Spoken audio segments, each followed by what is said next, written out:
Bueno, vamos a ver entonces sistema endocrino.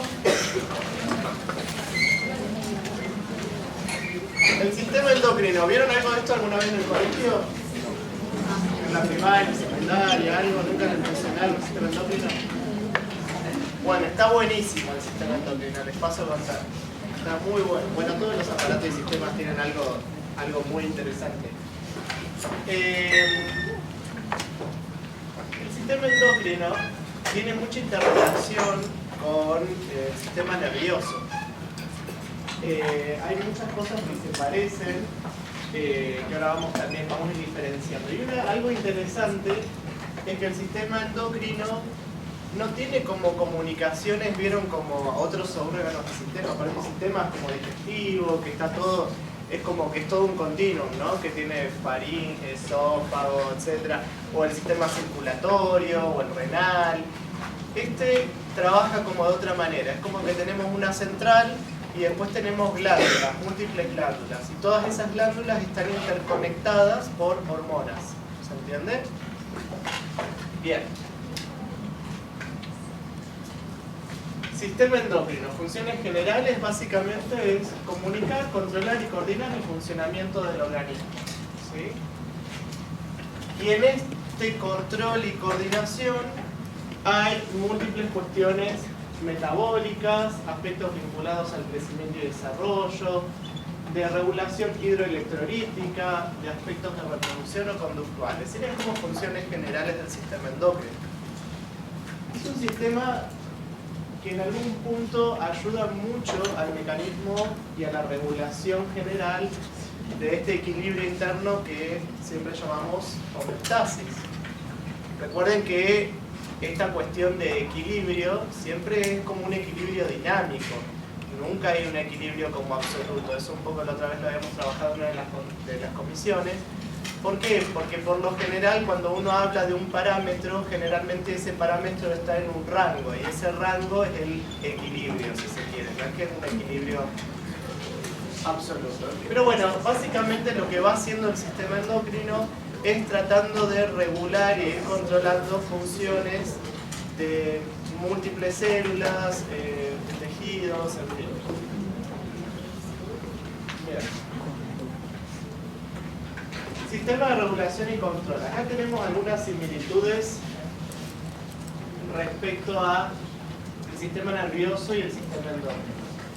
Fíjense que en el sistema nervioso, como sustancias mediadoras, tenemos a los neurotransmisores, ¿se acuerdan? Acetilcolina, adrenalina, noradrenalina, dopamina, GABA, glutamato, NMDA. Hay un montón de neurotransmisores, serotonina, ¿sí?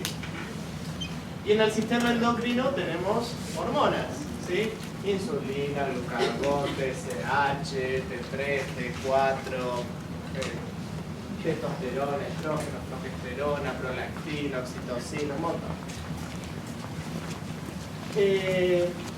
Sitios de acción. En el sistema nervioso, el sitio de acción es cerca del sitio de la liberación y se une a un receptor de membrana posináptica. ¿Sí? Que según cómo esté la conexión en la neurona, recuerden que estas uniones sinápticas podrían ser axodendríticas, axoaxónicas, axosomáticas, según qué comunicara con qué. O podía ser la unión, por ejemplo, de esa célula nerviosa con una glándula o con el músculo, ¿sí? Con otro tejido. En el cambio del sistema endocrino, el sitio de acción está lejos, ¿sí? Y se une a un receptor sobre o dentro de la célula blanca.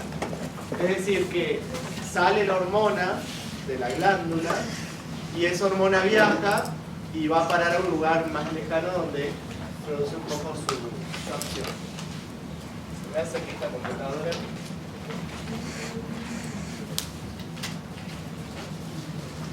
Bien. Tipo de células diana, por ejemplo, diana es, o célula blanco, es la célula hacia donde se dirige la acción. Célula diana o célula blanco lo llamamos. Por ejemplo, el sistema endocrino va a parar a la información, por ejemplo, a células musculares, por ejemplo, lisas, cardíacas, estriadas, a las glándulas u otras neuronas.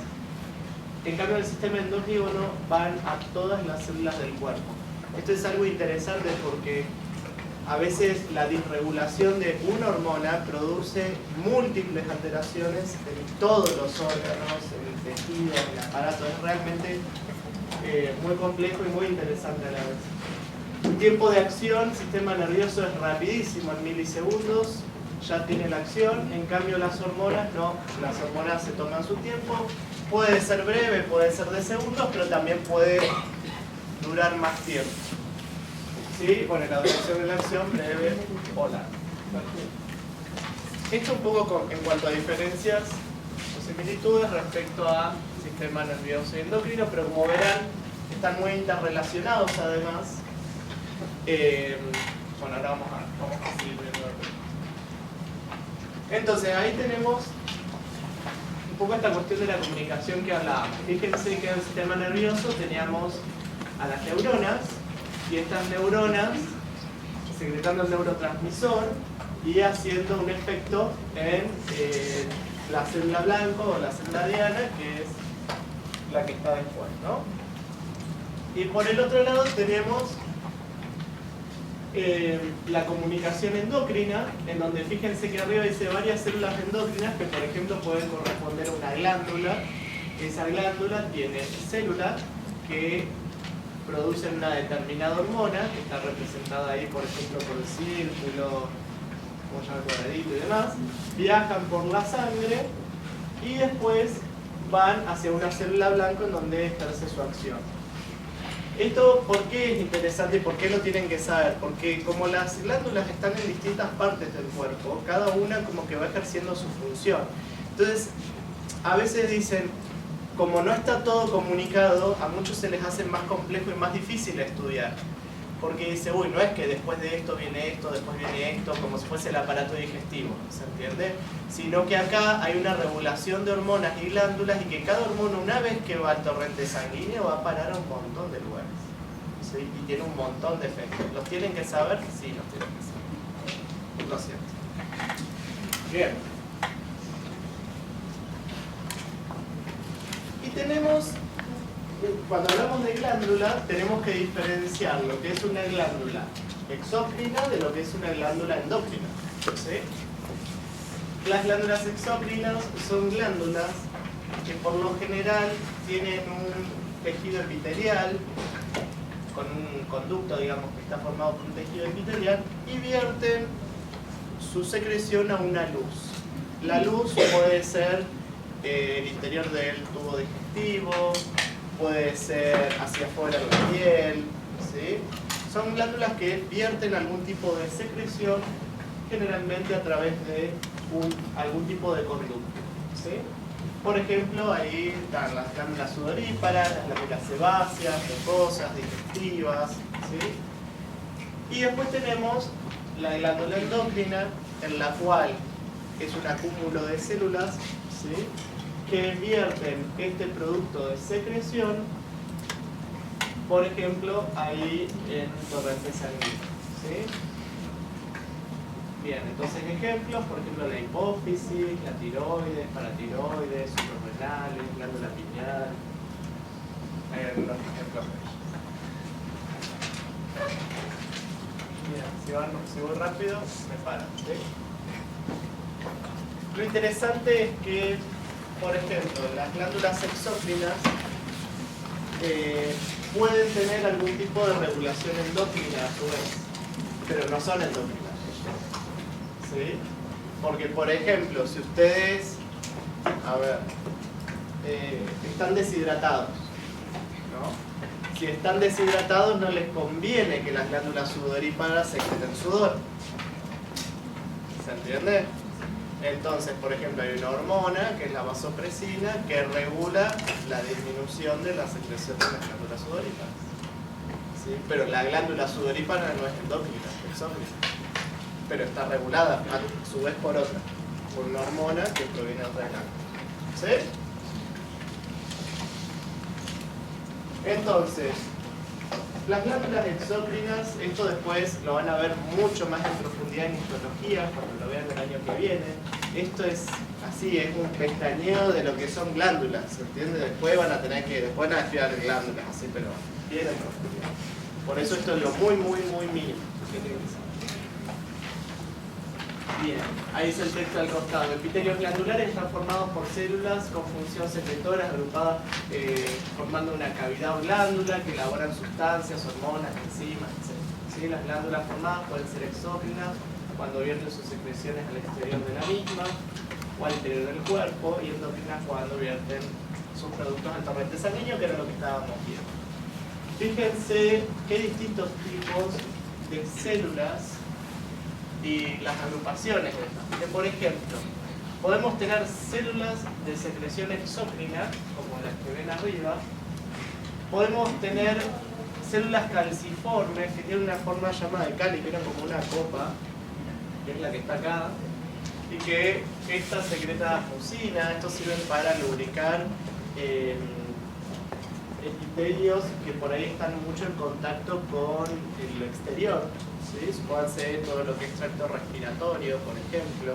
Entonces secreta moco, básicamente es la mucina, que tapiza el epitelio en la parte de afuera como para humectar, para tratar de que se evite la lesión de ese epitelio. Bien. Y después tenemos glándulas que son tubulares, ¿sí? Que pueden tener distintas estructuras, ¿sí? Forma más tipo glomerular, tipos compuestas o tubuloacinares, ¿sí? Y todas tienen en común que tienen un conducto de secreción, y ese conducto está tapizado por un epitelio. Habitualmente suele ser púbico simple. Recuerden que los epitelios se apoyaban sobre membranas basales. Las membranas basales estaban formadas por láminas reticulares y tejidos conectivos, que estas membranas basales donde se apoyan los epitelios estaban apoyados y unidos gracias a hidrosmosomas. ¿Se acuerdan de todo eso? Que era todo esto enseñado en la cuatrimestre de fase. Bien. Acá, por ejemplo, tenemos a las glándulas sudoríparas. Ahí hay como un ejemplo. ¿Sí? Estas glándulas a veces se tapan, ¿sí? Cuando hay mucha secreción, mucho sebo, ¿sí? Y propician la proliferación de unas bacterias que se llaman Propionibacterium acnes, que es el productor del acné. Por ejemplo, ¿sí? Acá tenemos una glándula vertiendo su producto de secreción al exterior. Recuerden que el producto de secreción es principalmente agua con alto contenido de sodio. Bien, glándulas endocrinas. A ver, entonces, ustedes díganme, ¿cuáles de las que, si estuvieron mirando algo, cuáles se acuerdan, o de las que vieron en el colegio en algún momento, son, por ejemplo, tiroides, hipófisis, testículos, suprarrenales, timo, pineal, ovario, placenta, adipocitos, incluso también tiene una función endocrina, el riñón tiene una función endocrina, páncreas. ¿Sí? Fíjense que hay un montón de órganos y hay un montón de glándulas. El mismo corazón tiene también función endocrina. Hay muchas glándulas y hay órganos que también producen hormonas, ¿sí? Algunos son muy importantes. Una vez me pasó también en un examen de que alguien me dijo: uy, preguntame lo que quieras de endocrino, pero justo tiroides no estudié. ¿Y qué hacemos si viene un paciente con un problema de tiroides? Le vamos a contestar: vuelvo otro día porque justo tiroides no repasé. ¿Sí? No podemos contestar eso, por más de que sepamos todo lo otro, pero si pobre nuestro paciente tenía un problema de tiroides, tenemos que saber algo, ¿sí? Con esto, ¿qué les quiero decir? Que el sistema endocrino, yo entiendo de que son muchas glándulas, son muchas hormonas, que a veces hay que comprender cómo están reguladas, su funcionamiento y demás, pero tienen que saber por lo menos lo básico de cada hormona, o qué glándulas hay, o qué secretan, o cómo se regulan cosas, aunque sea básicas. Las tienen que saber. Después el detalle de cada hormona o cada efecto, bueno, podemos llegar a discutirlo, o puede ser de que algún efecto por ahí no recuerden o cosas así, pero eso es un detalle. Pero lo grosero, no saber cómo funciona una glándula, es como decir, no sé cómo funciona el hígado, no sé cómo funciona el estómago, no entiendo cómo funciona el cerebro, ¿se entiende? O sea, es importante, ¿sí? Así que tienen que conocer todas las glándulas y su mecanismo de función básico al menos, ¿sí? Bien. Hay muchas de las hormonas y de neurotransmisores que también tienen que ver mucho con el estado de ánimo, ¿no? Algunos ahí, bueno, ahí hay medio como una mezcla, pero por ejemplo, la adrenalina y la noradrenalina, ¿sí? Son muy comúnmente mencionados porque tenemos una situación de estrés, ¿sí? Así que pues esto se me sube la adrenalina, es como que ¿no? Nos ponemos como más fulgurosos. Ahora, la serotonina, la dopamina, por ejemplo, es un neurotransmisor muy importante que trabaja en el circuito de la recompensa y tiene muchísimo que ver con el consumo de drogas, ¿no? Con todo lo que es consumo, sobre todo de las drogas reforzadoras positivas, como la marihuana y algunas otras que producen efectos buscados como placenteros, entre comillas, alucinógenos, ¿no? Pero bueno, también tiene sus cosas, las verán en psiquiatría y también verán los efectos de esto también. Bien. Respecto a las hormonas, sabemos que son moléculas mediadoras que se liberan en una parte del cuerpo, pero pueden regular la actividad de células no. ¿Sí? Por ejemplo, tenemos ahí dice, una célula endocrina libera una hormona, va por el torrente sanguíneo, ¿sí? Por capilar, y tiene un efecto en una hormona distante, en una célula target, una célula diana o célula blanco, como quieran decir, y tiene un efecto. Ejemplos de esas, por ejemplo, pueden ser la hormona folículo estimulante, por ejemplo, liberada por la hipófisis. Pero después hay efectos que son más cercanos, que no son tan a la distancia, es decir, que la célula secreta la hormona y no es que actúa, no sé, 2 kilómetros más lejos, sino que son como más locales. Y esos son los efectos paracrinos o autócrinos, ¿sí? Los tipos de secreciones. Paracrinas es, por ejemplo, cuando una célula secreta la hormona y cumple su efecto a una corta distancia, una célula que está próxima, ¿sí? Y después están aquellas que tienen secreción autócrina, es decir que la célula produce una sustancia, una hormona que interacciona sobre la propia célula, ¿sí?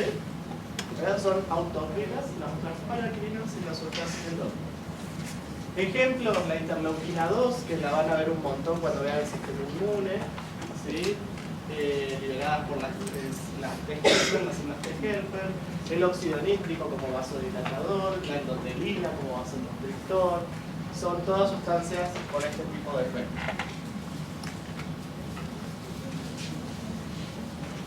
Bien, esta es otra cosa importante a saber, que es la naturaleza química de las hormonas. Las hormonas están divididas como hidrosolubles o liposolubles, ¿sí? Es decir, que se puedan disolver en agua o no. Y esto también nos hace referencia a cómo se transportan en la sangre, porque el plasma tiene un alto contenido en agua, ¿sí? Y hace referencia a cómo puede ser transportada esa hormona. Y también, al saber si son hidrosolubles o liposolubles, saber si pueden atravesar o no la membrana de la célula, ¿sí? Porque eso también nos va a hacer una diferencia. Por ejemplo, las hormonas hidrosolubles pueden ser hormonas derivadas de aminas, como la adrenalina, péptidos y proteínas, como el glucagón, la insulina, la calcitonina, la hormona folículo estimulante, luteinizante, oxitocina y antidiurética, y los eicosanoides, como pueden ser las prostaglandinas también, que esos tienen efectos a nivel de lo que es la vasodilatación, vasoconstricción, las prostaglandinas, los leucotrienos y los tromboxanos, son otras. Y después tienen las liposolubles, que son las derivadas de esteroides, como el cortisol, la testosterona y los estrógenos, Las tiroideas, T3 y T4, que esto también lo he preguntado más de una vez, ¿qué es T3 y T4? La T3 es la triodotironina y la T4 la tiroxina. ¿Sí? Estas son las abreviaturas. Olgas, como por ejemplo el óxido nítrico. Lo importante es que todas las liposolubles, justamente como no son hidrosolubles, tienen que ir unidas a proteínas para poder ser transportadas en plasma. ¿Sí? En tanto que las hidrosolubles sí pueden ir en plasma más solas.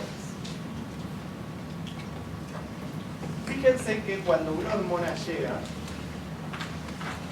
se tiene que unir a un receptor. Esto es en el caso de las hormonas que son hidrosolubles. Estábamos mencionando hormonas que no van unidas a proteínas, que además son hormonas grandes y que por ende tampoco pueden atravesar la membrana. ¿Sí? Entonces esas hormonas se acoplan a un receptor. Este es un ejemplo de cómo es el mecanismo de señalización intracelular. Y esto es muy expuesto. Ya van a ver después, se van a acordar de todo esto cuando estén en bioquímica y cuando estén en física, y van a ver. Es más, bioquímica tiene un seminario de esto, ¿sí? Que es todo un cuatrimestre, ¿sí? Como para que se vean lo que es muy amplio. Pero bueno, esto es lo muy mínimo que le pedimos ahora. Fíjense que una hormona proteica se une a un receptor proteico. Este receptor proteico está acoplado a proteínas. ¿Qué quiere decir? Que cuando la hormona se acopla a ese receptor le avisa a una proteína conjunta, que por lo general es una proteína G. Esa proteína G está unida a otra proteína al lado, que es la adenilatoxiclasa o la adenilciclasa. Después van a ver que hay un montón de proteínas G, están las GS, las GI, GQ, según la cual aquí activan, pero está unida a una proteína G, esa proteína G activa una adenilatoxiclasa, y la adenilatoxiclasa lo que agarra es a la adenosina trifosfato, a la ATP, le saca dos fósforos y lo deja como adenosina monofosfato cíclico. ¿Sí? Ese AMP cíclico es lo que se llama segundo mensajero, porque a partir de que esto se forma, es como que se genera dentro de la célula un montón de reacciones químicas en cadena. ¿Sí? Es como que a partir de esta sustancia se va comunicando a distintas proteínas, actívate vos, actívate vos, actívate vos, ahora se activa esta, y esa secuencia de activación es la que hace que la célula cumpla un determinado efecto. ¿Sí? La secreción de otra sustancia, la inhibición de la producción de alguna enzima o el estímulo de la producción de una enzima, etc. ¿Sí? Por eso, una vez que la adenilatoxiclasa agarra al ATP y lo transforma en AMP cíclico, una enzima X que estaba inactivada se transforma en activa, y así esta después activa a otra y a otra y a otra, se van generando cadenas y van produciendo algún tipo de cambio a nivel de la célula. ¿Sí? Este es uno, pero después van a ver las vías de la MAP quinasa, del inositol trifosfato, después hay receptores que tienen mecanismo de fosforilación tirosina quinasa, otros que están unidos al JAK-STAT. Bueno, fíjense que solamente les estoy mencionando algunos y solamente les estamos dando el inicio de lo que es uno de los segundos mensajeros. ¿Sí? Así que este lo tienen que conocer. Acá tenemos entonces nuevamente, un poco continuando con este ejemplo, fíjense, la hormona hidrosoluble, ¿sí? Es el primer mensajero. En el paso 1 tenemos que la hormona se une al receptor. Este receptor se acopla a la proteína G a la adenilatoxiclasa, y la adenilatoxiclasa agarra el ATP y lo transforma en AMP cíclico. ¿Sí? Este AMP cíclico va a actuar como un segundo mensajero, ¿sí? Activando otras proteínas. Esto de activar tiene que ver con fosforilar otras proteínas, ¿sí? Y van a producir algún tipo de respuesta biológica. Si nosotros queremos que ese AMP cíclico deje de actuar, porque en algún punto tiene que cortar su acción, hay una enzima que se llama fosfodiesterasa que inactiva ese AMP cíclico y lo transforma en una sustancia inactiva. ¿Sí? Si mal no recuerdo era el 5'-AMP. Bien. Entonces ahí está el primer mensajero, en este caso es la hormona, y el segundo mensajero, que es el mensajero intracelular, es el ambiente cíclico en este caso. Fíjense que ustedes estarán viendo y dirán, ahora empezarán a notar qué importante que es tener todos los conocimientos del cuatrimestre anterior, ¿no? Porque fíjense que para poder hablar de aparatos y sistemas, necesariamente tenemos que conocer cómo funcionan las células, las reacciones, el metabolismo, los receptores, la membrana, etcétera, etcétera. Y todo esto es muy importante también porque la farmacología se basa en esto, ¿sí? Es decir, si yo tengo una persona que tiene un exceso de una hormona o que tiene un déficit, tendré que saber si estimulo o inhibo ese receptor, con qué hormona, en dónde actúa, qué segundo mensajero va a actuar, ¿sí? Entonces, si no sabemos esto, no vamos a poder nunca entender la farmacología, porque la farmacología en definitiva es molecular, ¿sí? Así que cada vez que ustedes están indicando un medicamento a alguien, tienen que saber ese medicamento sobre qué enzima actúa, sobre qué receptor actúa, para saber qué efecto van a buscar ustedes. Mecanismo de acción, pero ahora de una hormona liposoluble. Recién veíamos las hidrosolubles. Por ejemplo, las esteroideas, las tiroideas también. En este caso, estas hormonas venían unidas a una proteína de transporte. Habitualmente la proteína de transporte suele ser la albúmina, es la proteína más importante, o la prealbúmina también. Son de las hormonas más importantes. De todas maneras, siempre a nosotros nos interesa la fracción libre, ¿sí? ¿Por qué? Porque la que está unida a proteína no es la que cumple el efecto. La que cumple el efecto es la hormona, o sea, la fracción libre, la que no está unida, ¿sí? Por eso se tiene que desunir, ¿sí? Para poder cumplir su función. Y como es liposoluble, va a poder atravesar la membrana y su efecto va a poder llegar incluso al núcleo, produciendo algún tipo de regulación génica, a la alza o a la baja, para la síntesis de algún tipo de proteína, ¿sí?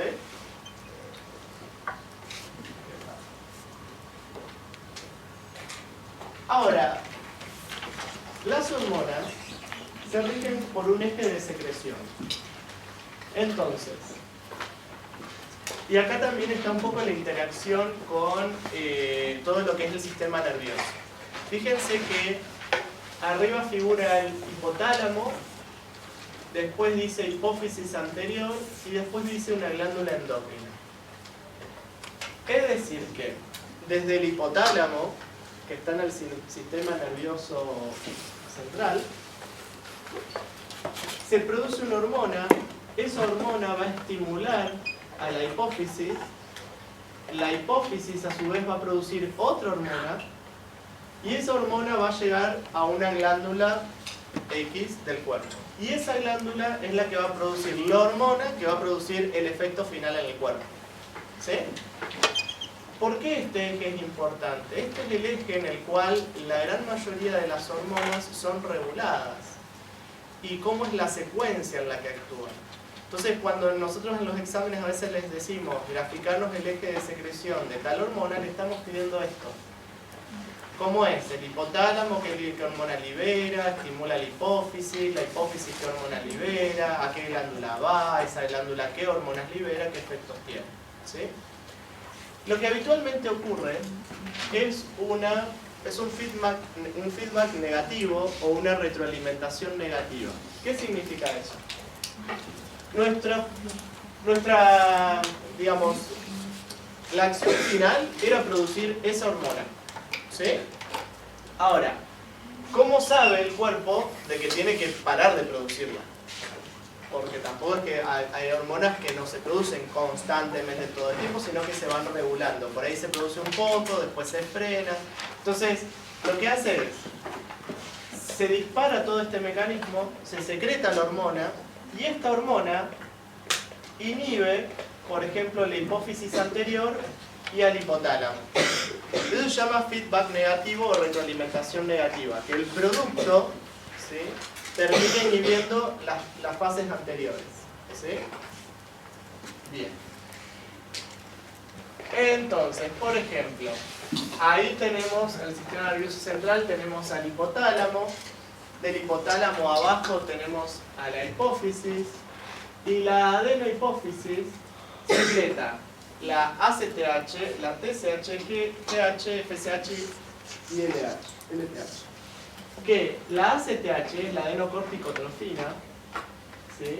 Y es una hormona que va a trabajar a nivel de la corteza de la glándula suprarrenal, ¿sí? Después, la TSH es la tirotrofina. Todas esas siglas son siglas en inglés, ¿sí? Tirotrofina, Stimulating Hormone. La GH es la Growth Hormone, que es la hormona de crecimiento. La FSH es la hormona folículo estimulante. Y la otra tiene que ver con la prolactina, con la producción de la prolactina a nivel de la adenohipófisis, que trabaja principalmente en mama. Bien, después tenemos la neurohipófisis. Desde la neurohipófisis secretan dos sustancias importantes, que una es la hormona antidiurética y la otra es la oxitocina. ¿Tienen que saberla? Sí, tienen que saberla. Me adelanto a la pregunta que yo sé que... Bien. El hipotálamo, entonces, es el centro de integración del sistema nervioso y endocrino. Recibe impulsos de otras regiones encefálicas, entre ellas el sistema límbico, la corteza renal, tálamo, entre otras, así como señales sensoriales y órganos internos y de la retina. ¿Por qué esto? Ahí fíjense que está la regulación re importante con el sistema nervioso. Eso tiene que ver que nuestras emociones, nuestras sensaciones, lo que percibimos en algún punto puede afectar la producción de hormonas, ¿sí?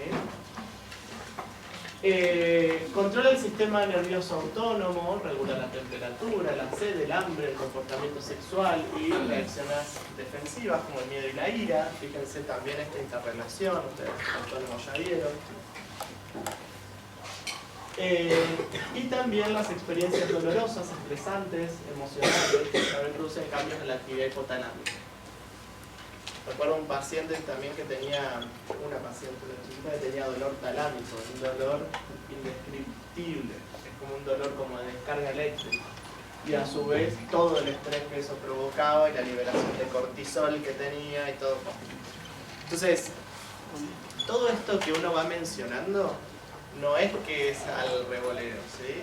Y por dice, tengo que saberme que el hipotálamo, sí, chicos, tenemos que conocer las funciones de todas las partes del cuerpo. Porque ustedes piensen que como médicos, cualquiera de estas partes del cuerpo pueden dejar de funcionar o pueden no funcionar bien. Entonces, si no sabemos qué hacen, no vamos a saber cuál es el problema o el dónde está el problema, ¿sí? O asociar cosas. Entonces, sí, tenemos que conocer la función de todas las partes del cuerpo, las regulaciones, para qué están, ¿sí? Porque justamente cuando no está, su efecto no va a ser producido y por ende va a producir algo en las personas y va a producir determinados signos o síntomas. Por ejemplo, un chico que no regula la temperatura y, por ejemplo, hace fiebre constantemente y no hay una infección, no hay un problema de otro tipo, no sé, enfermedad inmunológica o como quieran llamarla. Y bueno, tal vez puedo llegar a pensar que tiene un problema hipotalámico de la regulación de la temperatura, ¿sí? Pero bueno, si no sabía que el hipotálamo era una de sus funciones, ese diagnóstico no se me va a cruzar por la cabeza. Eso quiere decir que todo esto tiene que ver también un poco con el nivel profesional que uno se va dando a medida que va estudiando, ¿sí? No se le van a ocurrir los diagnósticos si no saben cosas, ¿sí? Entonces, para eso uno tiene que estudiar mucho si quieren ser buenos médicos y profesionales y todo, hay que estudiar mucho y hay que actualizarse y hay que todo el tiempo estar leyendo. Entonces, el hipotálamo y hipófisis regulan casi todos los aspectos del crecimiento, desarrollo, metabolismo y homeostasis. Bien. Tenemos ahí entonces al hipotálamo. Después tenemos el infundíbulo y después viene el hipófisis. La hipófisis tiene un adeno y una neurohipófisis y una pars intermedia. La pars intermedia es la división entre el adeno y la neurohipófisis. Por ejemplo, de la pars intermedia se secreta la hormona melanocito estimulante, que es la que nos da el color de piel, ¿sí? Que estimula a los melanocitos a secretar melanina. Desde la hormona de desde la adenohipófisis, por ejemplo, se produce la hormona de crecimiento, muy importante en pediatría para todo lo que son los procesos de crecimiento y desarrollo en general. Y la hormona de crecimiento tiene una particularidad, es una glucoproteína y tiene una particularidad, es que no ejerce la acción en sí misma como hormona de crecimiento, sino que la hormona de crecimiento, cuando es secretada desde la adenohipófisis, va a parar a otros tejidos, como por ejemplo el hígado, y desde ahí se producen hormonas similares a la insulina, se llaman. Y esas hormonas son las que terminan ejerciendo una función en el hueso o en otros tejidos, ¿sí? Por otro lado, son hormonas de secreción pulsátil, porque por ejemplo la hormona de crecimiento es una hormona que se secreta principalmente en la noche, ¿sí? Y en forma pulsátil. Si ustedes le quisieran hacer un análisis de sangre, puede ser que le enganchen o en un pico o en un valle de secreción. Y no es que no tenga hormona de crecimiento.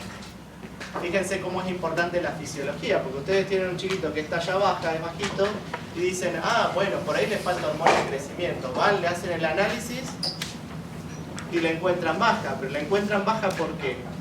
¿Se le hicieron en cualquier momento del día esa hormona? ¿Justo fue en un pico de secreción o fue en un valle? Y si fue en un pico, ¿fue en el pico más bajo de secreción? O sea, fíjense qué importante que es la fisiología, porque si no ni siquiera vamos a poder interpretar los análisis o cuándo pedírselo, ¿sí? ¿Por qué un adolescente duerme más horas en general? No digo que ustedes sigan durmiendo más horas, pero vieron que entre los 12 y los 14 años el sueño es muy pesado y es muy difícil de despertarse uno. Vieron que uno, si pudiese ahí, duerme 10, 12 horas de corrido y está todo bien, ¿no? Que a todos se nos dificultaba levantarnos. Bueno, pero eso es un mecanismo de defensa. ¿Por qué? Porque justamente en el sueño es cuando más se secreta hormona de crecimiento. Por ende, entre los 12 y los 14 años es el momento de estirón puberal, es cuando uno más crece. Entonces el cuerpo contrarregula con más sueño para que se secrete más hormona para poder crecer. ¿Por qué los bebés duermen tanto? ¿Sí? Los bebés crecen mucho en los primeros 2 años de vida. Hay una velocidad de crecimiento muy alta, por eso duermen mucho. También es un momento en el cual la hormona de crecimiento se libera para que puedan crecer. ¿Sí? Bien, ¿van viendo las asociaciones que hay? Yo les estoy dando así como algunos ejemplos, pero bueno, es para que ustedes vayan viendo la aplicación y por qué hay que saber todas estas cosas. Bien, y además, la adeno y la neurohipófisis vienen como de embriológicamente de lugares distintos. Cuando estén después estudiando embrio el año que viene, van a ver que la adenohipófisis provienen de tejidos embriológicos distintos, uno de endodermo y otro de ectodermo, y hace que por ende que la secreción de las hormonas sea distinta. Por eso es que no es lo mismo las hormonas que secreta la adenohipófisis que la neurohipófisis. ¿Sí? Así que eso también a veces se los preguntan. ¿Cómo se origina la hipófisis embriológicamente? Les preguntan en histología. Bien que saben. Acá tienen un corte histológico, entonces si ustedes, por ejemplo, ven este corte el año que viene en el microscopio, dicen, ah, eso es hipófisis, es muy fácil. Fíjense que acá se ve todas las células de lo que es hipófisis anterior y acá están todas las células de la neurohipófisis, que son células terminales nerviosas.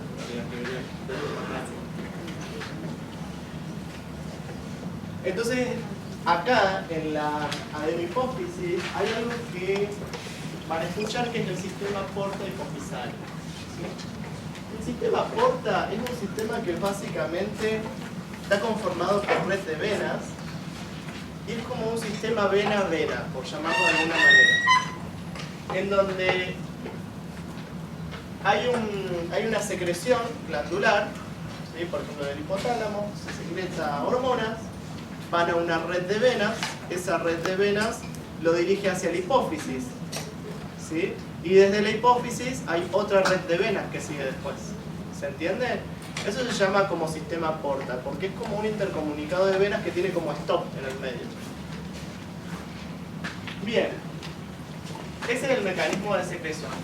Distinto a la neurohipófisis, en donde son células del sistema nervioso que son neurosecretoras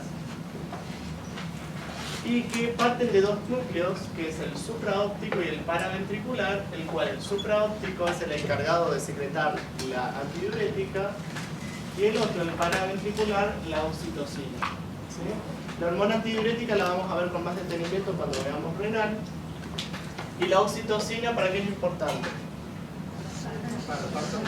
Para el mecanismo del parto, ¿sí? Y para la eyección de la leche en la lactancia materna.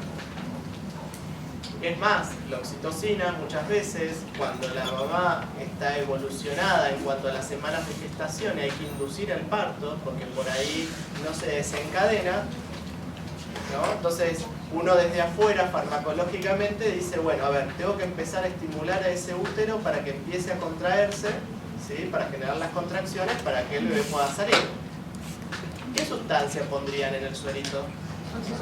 Oxitocina. Entonces aplican oxitocina, después van a ver el fármaco, cómo se aplica, cuando esté en obstetricia, cómo son las unidades y cómo se pone, y cómo ustedes van aumentando ese goteo para que la oxitocina vaya ejerciendo efecto en el útero y vaya generando la contracción. Ahora, si ustedes no se acuerdan que la oxitocina cumplió efectos en el útero, no van a mirarla a la embarazada y van a decir, ¿sí? La verdad que no sé cómo ayudar. ¿Se entiende? Bueno, fíjense qué importante es. Bueno.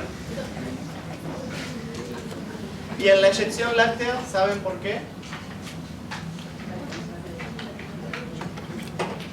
Porque en la glándula mamaria tenemos conductos galactóforos, ¿sí? Entonces de ahí están los acinos, donde se produce la leche, ¿sí? Que eso es favorecido por la prolactina. La prolactina es la que como que estimula la producción de leche. Pero la oxitocina es la que estimula la salida. ¿Se entiende? De hecho hay como unas células ahí aparentemente que tienen una función tipo muscular, que es como que contraen gracias a la acción de la oxitocina que produce la eyección. Por eso no vemos la producción que la eyección. Bien. El hipotálamo entonces, que está más arriba, produce tanto hormonas estimuladoras como inhibidoras.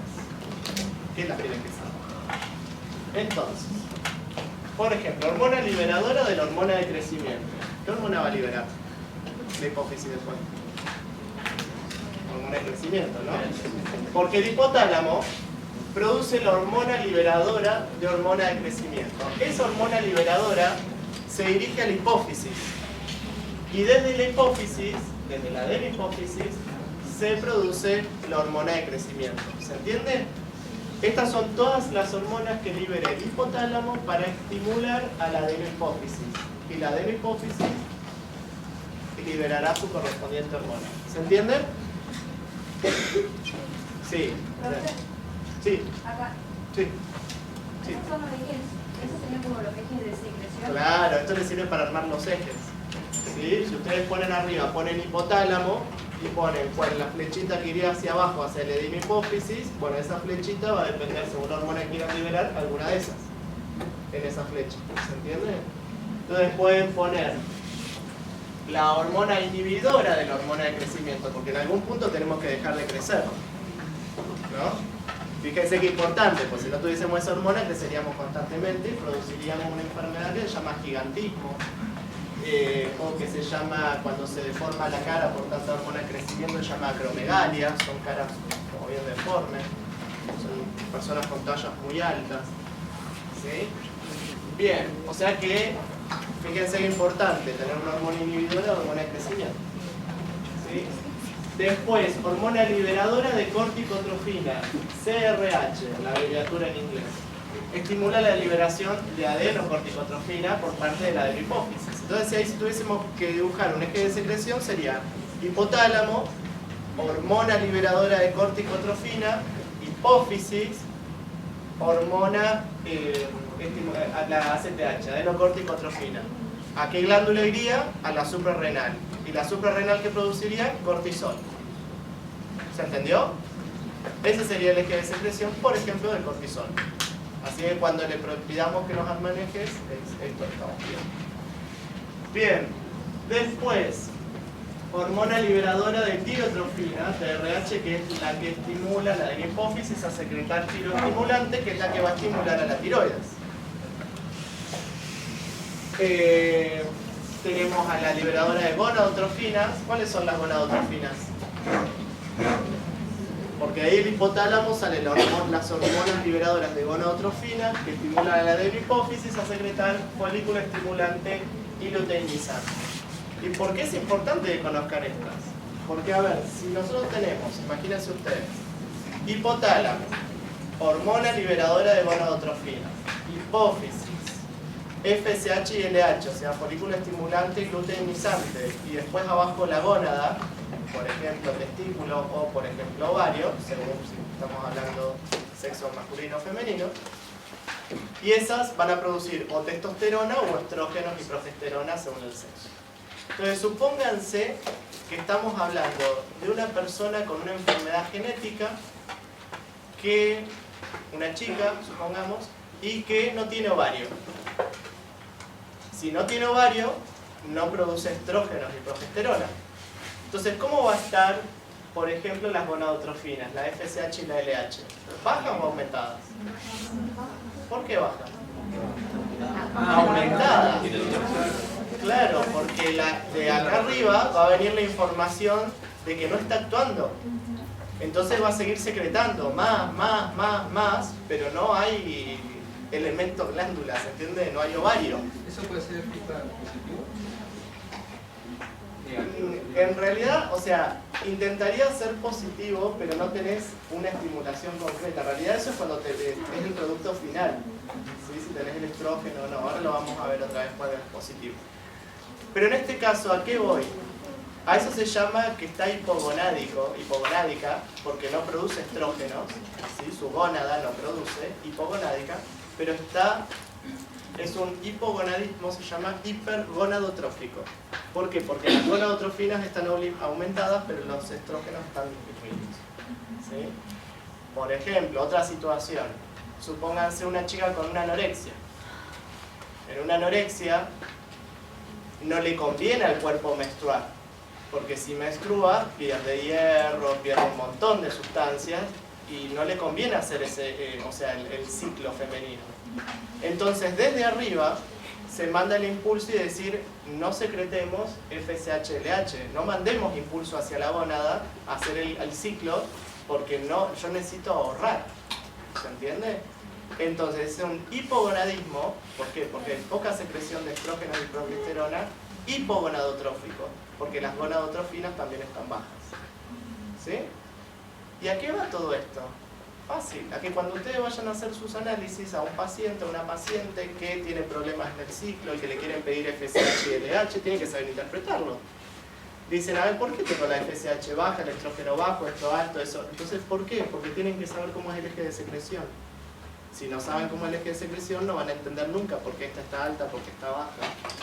Y a partir de ahí pensar, ¿qué diagnósticos pueden haber por falla de funcionamiento ovárico? ¿Qué diagnósticos pueden haber por falla de funcionamiento testicular?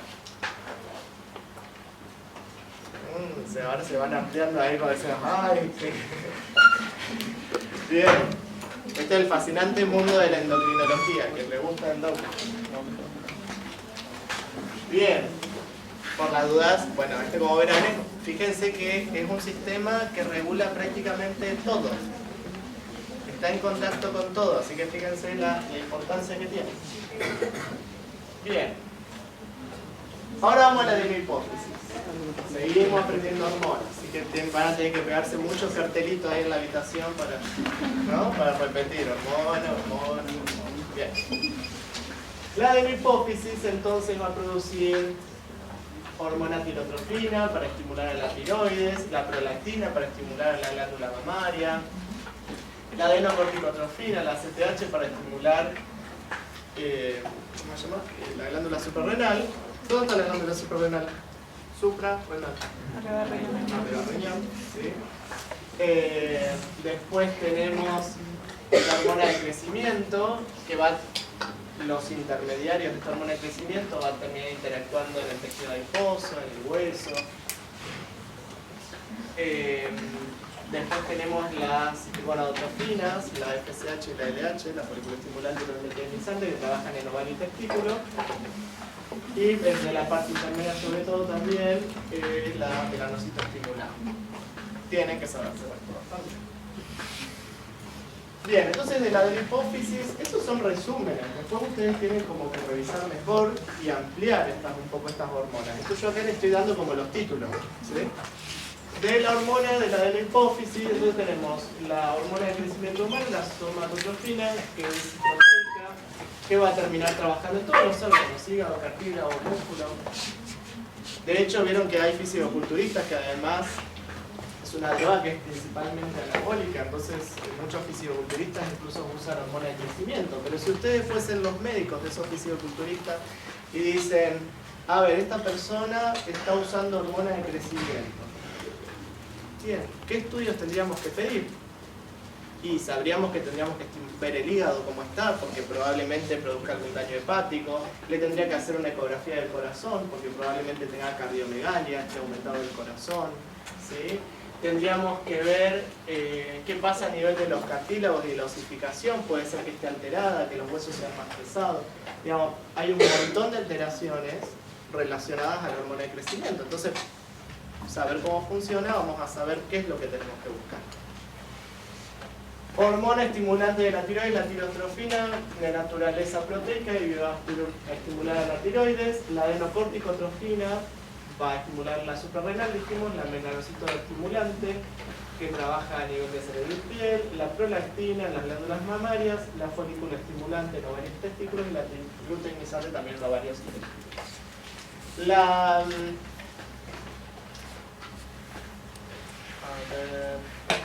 Iba a decir otras cosas más, pero ya lo voy a complicar mucho. Vamos a ahorrar algunos comentarios. Bien. Y en la neurohipófisis habíamos hablado de la vasopresina o antidiurética, ¿sí? Que tiene como tejido blanco los riñones, las glándulas sudoríparas y los vasos sanguíneos, que vamos a ampliar después cuando veamos renal. Y la oxitocina, que es proteica y va a trabajar a nivel de las glándulas mamarias, más que el cuello del útero, que es el efecto final, que es a nivel del útero. ¿Sí? Por ejemplo, la oxitocina es una hormona de regulación positiva. Porque, por ejemplo, el bebé genera distensión en el útero. Esa distensión manda señales al cerebro a secretar oxitocina. El chiquito más se mueve, ¿se entiende? Más distensión, más presión, pero más presión hace que el chico más avance. Más avanza, más estímulo a la cabeza, más oxitocina. ¿Se entiende? Esa es una regulación positiva. Que a partir de un estímulo X se empieza a generar este mecanismo de secreción y no para. ¿Y no para hasta cuándo? Hasta que el chico sale. Ahí recién para. ¿Sí? Por eso es que una vez que se desencadena el trabajo de parto, se desencadenó. Y los dolores empiezan hasta que, bueno, hasta que el bebé nace. ¿Sí? Y cuando el bebé sale y se para, ¿qué es lo que pasa? Y ahí se producen otras secreciones de hormonas como la relaxina, que hace que la síntesis pubiana pueda relajarse. ¿Sí? Y básicamente después ya no tenés estímulo. Porque deja de tocar. ¿Sí? Pero bueno, al principio tiene que ver básicamente con esto. ¿Sí? Como esto es feedback positivo. Y ahora vamos a ver también otro. Bien. Regulación de la antidiurética, que también vamos a hacer un poquito después, pero básicamente la hormona antidiurética dice la presión osmótica sanguínea alta estimula a los osmoreceptores hipotalámicos. Recuerden que la osmolaridad tiene que ver con las presiones que se van a generar en medio líquido, ¿sí? Ustedes tienen la presión coloidosmótica, que es la presión ejercida por los solutos y las proteínas, y la presión oncótica, que es la osmolaridad producida por las proteínas.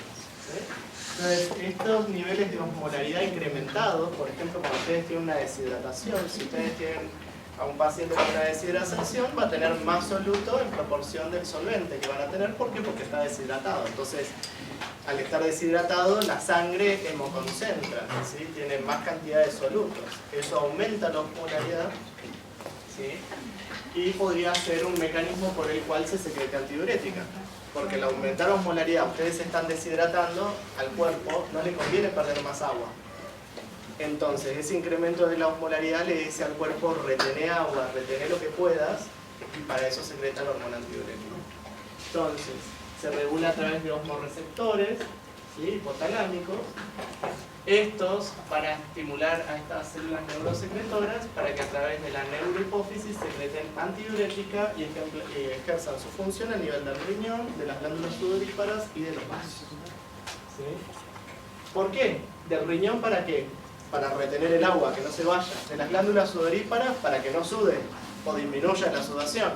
Y de los vasos, ¿para qué? Para vasocontraer, porque se le va a bajar la presión. Si no hay líquido, la sangre circula menos. Entonces, si yo lo tengo vasodilatado, no me conviene tenerlo vasocontraído para que el poco líquido que haya, que circule con fuerza. ¿Sí?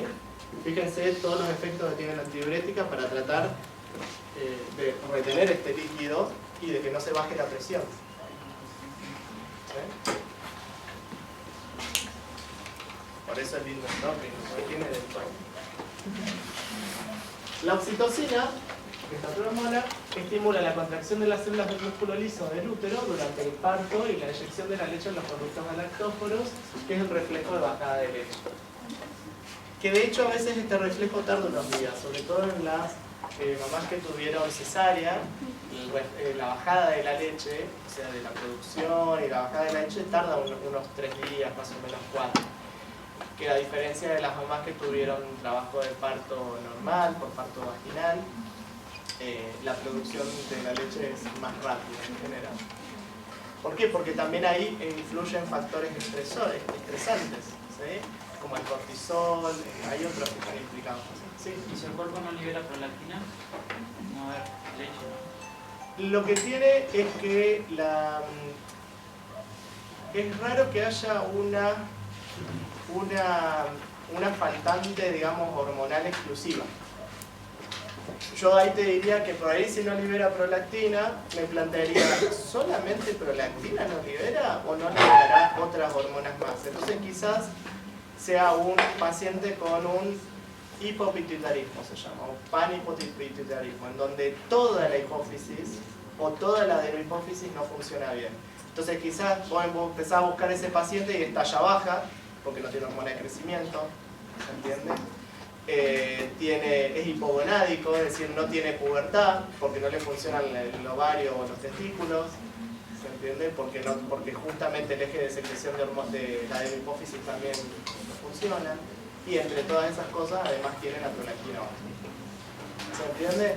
Es como que muchas veces, fíjense qué importante eso, porque tiene que ver con la asociación, ¿no? Y decir, bueno, por ahí no es un déficit de una hormona, tal vez es de todas las hormonas que produce la adenohipófisis. Entonces van a buscar no solamente el efecto de esa hormona, sino de todas las otras. ¿Sí? Esto también es re interesante porque la endocrinología infantil, sobre todo, es la que tiene mucho de lo genético. Por ahí la endocrinología de adulto es distinta, pero nosotros en pediatría, y los pediatras en general, tenemos que saber mucho de endocrino, porque todo lo que es crecimiento y desarrollo está relacionado al sistema endocrino puntualmente. ¿Saben cuál es la diferencia entre crecimiento y desarrollo? ¿Cuál sería la diferencia? ¿En uno aumenta la cantidad de células? Ajá, bueno, en crecimiento aumentamos en masa, en cantidad de células, en crecimiento de tejidos, de órganos, en altura, todo eso es crecimiento. ¿Y desarrollo? ¿La especialización puede ser? Ajá, podría llegar La a ser. optimización de esas células. A ver, el desarrollo tiene que ver con habilidades que se van a ir incorporando en función de ese crecimiento. Por ejemplo, un bebé a medida que va creciendo va aprendiendo a caminar, a hablar y a un montón de cosas. Eso es el desarrollo. ¿Se entiende? esa capacidad o habilidad de incorporar nuevos conocimientos o nuevas habilidades tiene que ver con el desarrollo. Como la plasticidad neuronal. Claro, tiene que ver algo como con la plasticidad neuronal. La plasticidad neuronal, por ejemplo, en la etapa puberal es importantísima. Justamente en la adolescencia tenemos un periodo de arborización bastante importante que generalmente, y ahí es porque es importante todo lo que es el consumo de marihuana y demás, interfiere en el neurodesarrollo, ¿no? Porque interfiere en esta arborización y por eso deteriora y produce déficit cognitivo cuanto más precoz es el consumo de marihuana actualmente. Bueno, habrán visto por ahí en todo lo que es neurodesarrollo, en general la evolución es occipito frontal, o sea, va desde atrás hacia adelante. Por eso lo último que madura es la corteza prefrontal, que es donde está alojado todo lo que es memoria, todo lo que es alteraciones que puede producir deterioro cognitivo a nivel de frontal, a nivel de la memoria puntualmente. Por eso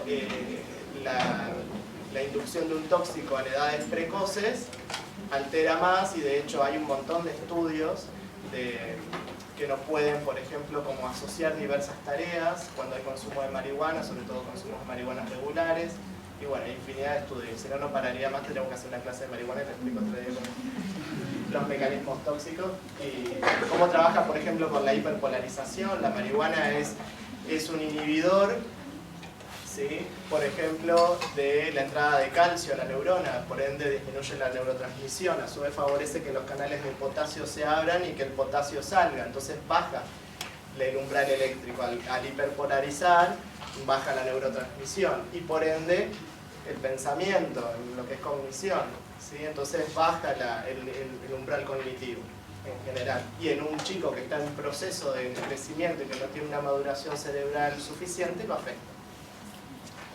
Pero bueno, así esto es muy... Bueno, sigamos con el doping porque si no vamos a terminar. Bien. Glándula pineal. La glándula pineal, los pinealocitos, que ya los van a ver cuando hagan histología. Todo esto que estamos viendo, después cuando vean esto, les va a re gustar porque van a mirar todo el microscopio, todas las glándulas. No le van a decir qué glándula es, le van a decir qué glándula están viendo. Y esta es glándula pineal, ¿por qué? Porque observamos los pinealocitos, las células, si tienen el núcleo así, o sea, qué sé yo, le van a explicar todo. ¿Sí? Esta estructura pequeña que forma parte del epitálamo pertenece a dos sistemas, actúa como parte del sistema nervioso porque recibe estímulos visuales principalmente y también como parte del sistema endocrino. Es una hormona, esta es la que se libera a través de la pineal, que tiene que ver con la regulación del ritmo circadiano. El ritmo circadiano es la regulación del ciclo vigilia-sueño. Vieron que cuando uno se levanta todos los días a las 8 de la mañana, o no sé el horario, llega un punto que ni el despertador suena. Uno por ahí se despierta, mira el despertador y son 8 menos 2 minutos. Y uno dice, ¿cómo puede ser que...? ¿No? Pero bueno, esto tiene que ver con el ritmo circadiano. Y este ritmo en algún punto está mediado por esta hormona y es la que nos ayuda a regular qué tanto dormimos y qué tanto no. Por eso, esta es una de las hormonas que principalmente se altera con el celular. ¿Por qué? Porque el uso de las pantallas es un estímulo lumínico. Entonces, así sean las 2 de la mañana y ustedes están con el celular, nuestro cerebro dice es de día. ¿Se entiende? Porque recibe estímulo lumínico. Entonces, no secreta melatonina. ¿Sí? Entonces se nos altera el sueño. ¿Sí? Entonces fíjense qué importante esto y por qué, qué consejo nosotros tendríamos que dar. Y bueno, antes de dormir, baja las luces, no te pongas a hacer ejercicio, come liviano, ¿sí? O sea, todas cosas que hagan, lee algo, ¿sí? Todo eso va generando que el cuerpo empiece como a descansar y no a recibir tanto estímulo externo. ¿Para qué? Para que se pueda inducir el sueño. ¿Sí? Bueno, sí, algo muy breve y resumido de pineal. Sí. ¿Cómo dijiste que se llama el ciclo? Circadiano.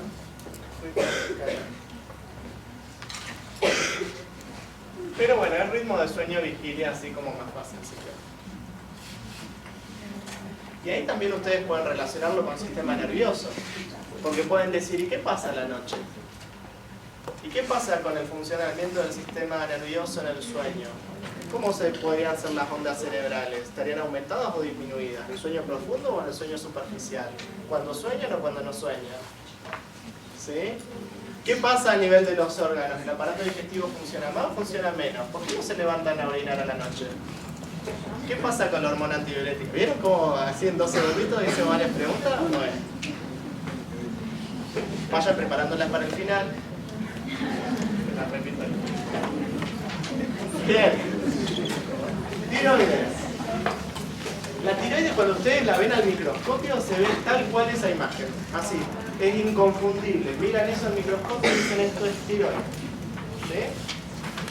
Si ustedes acá lo que ven es como un epitelio cúbico y en el medio de ese epitelio cúbico, esos como piletones, eso es la tiroglobulina. Ese es el almacenamiento de todas las hormonas tiroideas.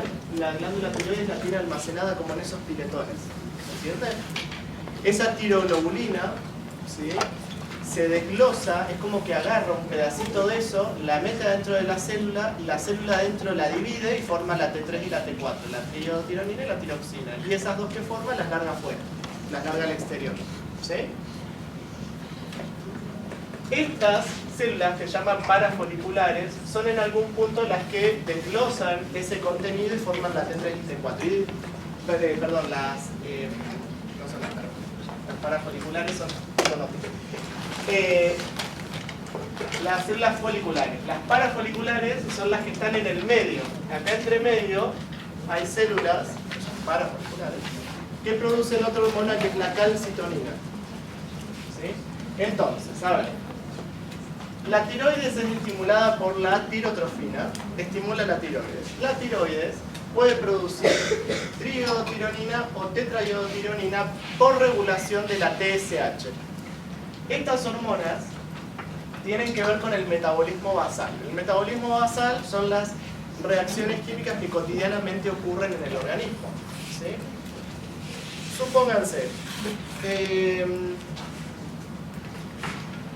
a ver, nosotros decimos a veces que hay que comer a horario, seguido, cada 3 horas, y que justamente las personas que no se alimentan bien, que comen 2 veces al día, que no desayunan, no almuerzan, ellos generalmente es la gente que engorda más fácil.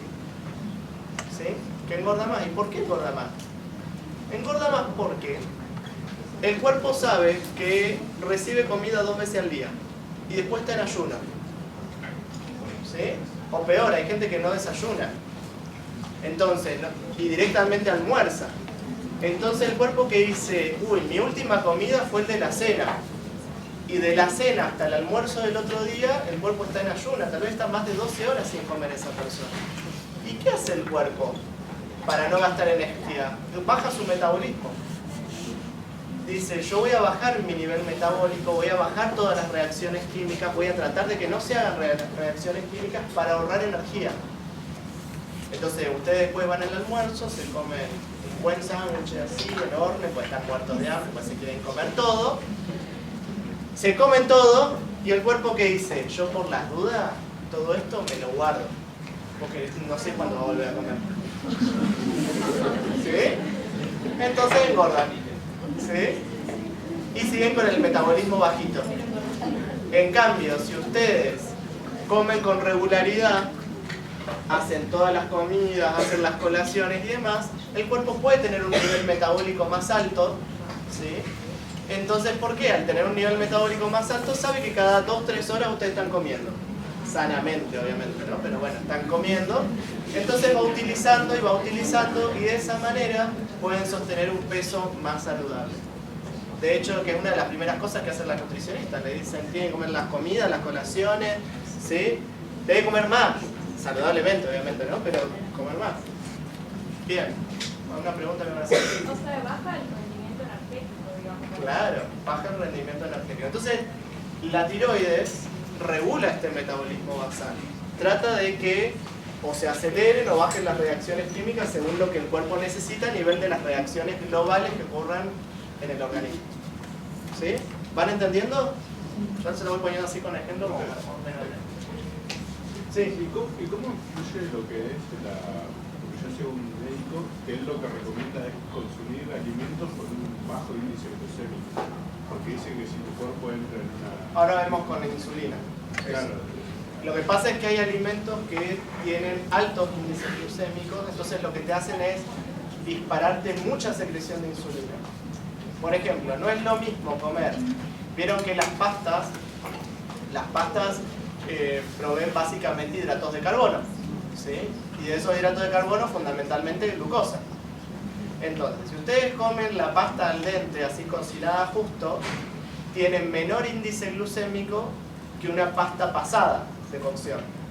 Porque una pasta sobrecocinada hace que sea más fácil la digestión, porque ya está sobrecocinada, y la absorción. Entonces, al estar sobrecocinada, se absorbe mucho más rápido y hace que se eleven mucho más altos los niveles de insulina. Que al estar al dente hace que el cuerpo se tome un trabajo extra en terminar de digerir eso y hace que los niveles de insulina no estén tan altos. ¿Sí? Tiene que ver eso. Y hay comidas que tienen más índice glucémico que otras, depende. Bien, o sigamos, pues si no vamos a terminar. Eso, y otro ejemplo. ¿Cuál es la porción más activa? ¿La T4 o la T3?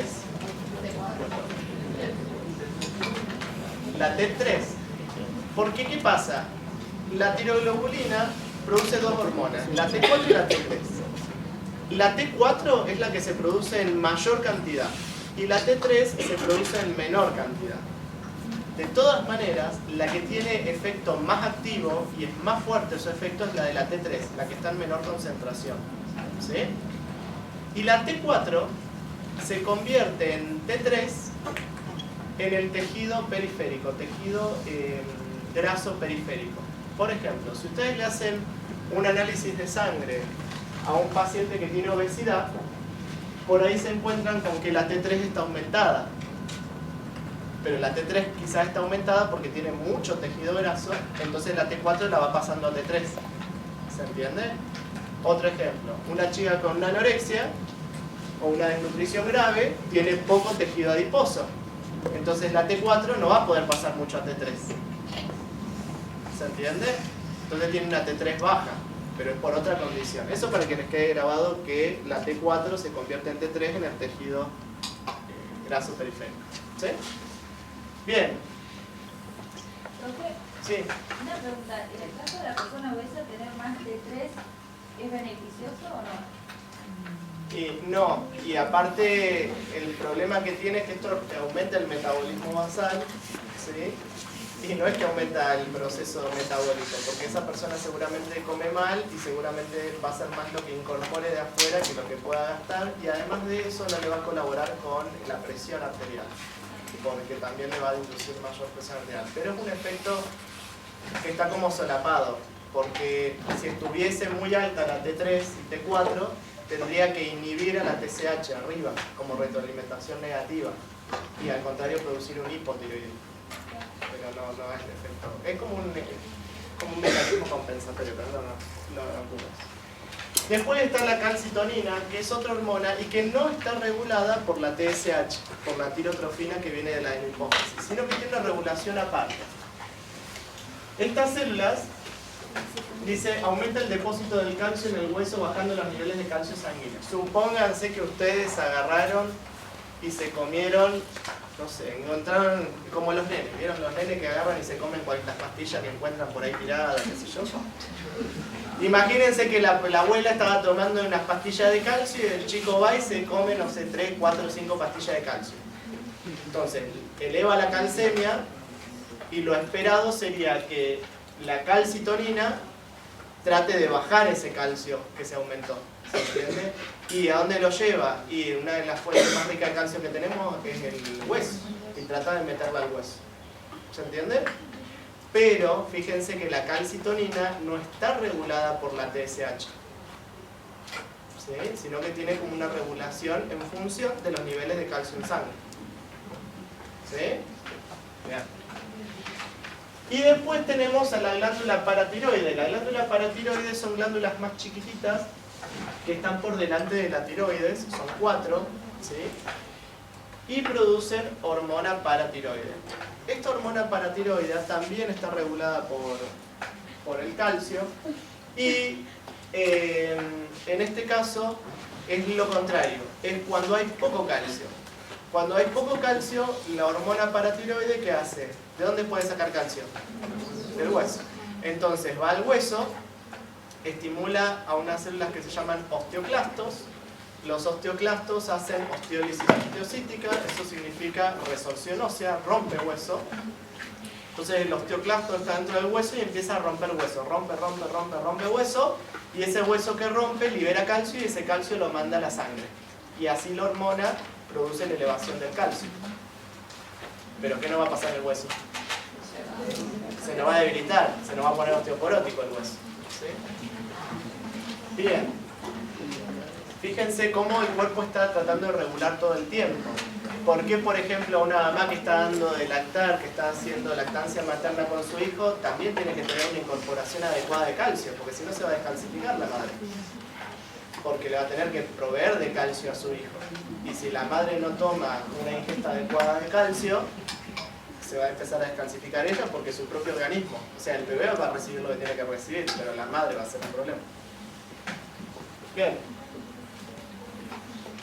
Eje de la regulación, entonces como dijimos, por ejemplo, la hipófisis o pituitaria, como se la conoce también, libera, por ejemplo, la TSH que estimula la tiroides libera la tiroxina, la triiodotiraína. ¿Sí? Como el eje que veníamos viendo. El hipotálamo, la TRH, que es la hormona liberadora de tirotrofina, que estimula la hipófisis, hace secretar tirotrofina, esta estimula las tiroides y libera la hormona T3 y T4. Y esa T3 y T4 hace regulación negativa, feedback negativo, e inhibe la secreción de TSH e inhibe la secreción de TRH. ¿Sí? Supónganse que recibió una cirugía y le sacaron la tiroides. Si le sacaron la tiroides, ¿qué va a pasar con la T3 y la T4? No se produce. Esta hormona, ¿cómo tendría que estar? Alta, como tratando de estimular algo que no hay. ¿Se entiende? Y si esto no está, dijimos que tendríamos T3 y T4 baja, o sea que esto es un hipotiroidismo. ¿Sí?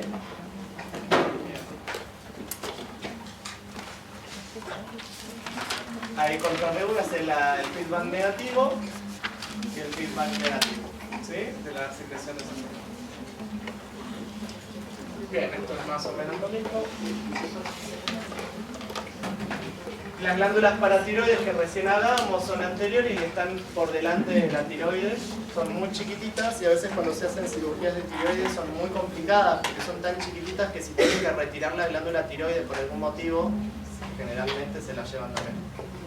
Entonces la persona que por ahí no tiene glándula tiroides después tiene que estar tomando calcio, tiene que estar tomando otras cosas, pero tampoco tiene paratiroides. Bien, acá tenemos la regulación que recién hablábamos de la calcitonina y de la hormona paratiroidea en función de los niveles de calcio, que era la otra cosa importante a saber. Bien, la glándula suprarrenal, interesantísimo, buenísima. La glándula suprarrenal, que están por encima del riñón, tiene dos partes. Una que es la corteza suprarrenal y otra que es la médula suprarrenal. Y tienen dos regulaciones distintas. La corteza suprarrenal está regulada por la ACTH, o sea, la adenocorticotrofina, que es la hormona que libera la adenohipófisis. ¿Sí? Y la médula suprarrenal no tiene regulación hormonal por hipófisis, sino que va por el sistema nervioso autónomo. ¿Sí? Que tiene terminaciones nerviosas que van hacia a la médula suprarrenal y desde la médula suprarrenal las células cromafines o enterocromafines que están ahí son las que liberan adrenalina y noradrenalina desde la médula. Y la corteza se regula por adenocorticotrofina. Entonces, el hipotálamo produce hormona liberadora de corticotrofina, la hipófisis produce adenocorticotrofina, ACTH, y va hacia la suprarrenal. Y desde la suprarrenal, una de las hormonas que se libera importante es el cortisol. ¿Por qué digo una? Porque la glándula suprarrenal, que dijimos que tiene una corteza y tiene una médula acá adentro, si vamos sacamos esta fracción de corteza y la vamos a ver al microscopio, que cuando ustedes la vean al microscopio en histología van a ver esta imagen, van a ver esto. Y acá ustedes, cuando estén en histología, le van a decir, bueno, a ver, determínenme las capas que tiene la corteza suprarrenal. Ustedes ahí las tienen marcadas. La cápsula, después viene una zona glomerulosa, una zona fasciculada, una zona reticular y después viene todo lo que es la médula que está por debajo. ¿Por qué es importante? Generalmente la nutrición de la glándula suprarrenal viene por unos vasos que vienen desde afuera y se meten. Cuando ustedes vean anatomía van a ver que los vasos vienen desde afuera y se meten así como hacia adentro. Y eso hace al metabolismo. ¿Por qué? Porque generalmente, también después lo van a ver en bioquímica, cómo es la producción metabólica de todas estas hormonas, van a ir viendo cómo van variando las hormonas a medida que la sangre va pasando, ¿sí? Y de las distintas reacciones químicas que ocurren. ¿Por qué? Porque, por ejemplo, acá en la zona glomerular se producen más mineralocorticoides, como por ejemplo la aldosterona, ¿sí? En la zona fascicular se producen más corticoides, como el cortisol, que es el ejemplo clásico de la suprarrenal.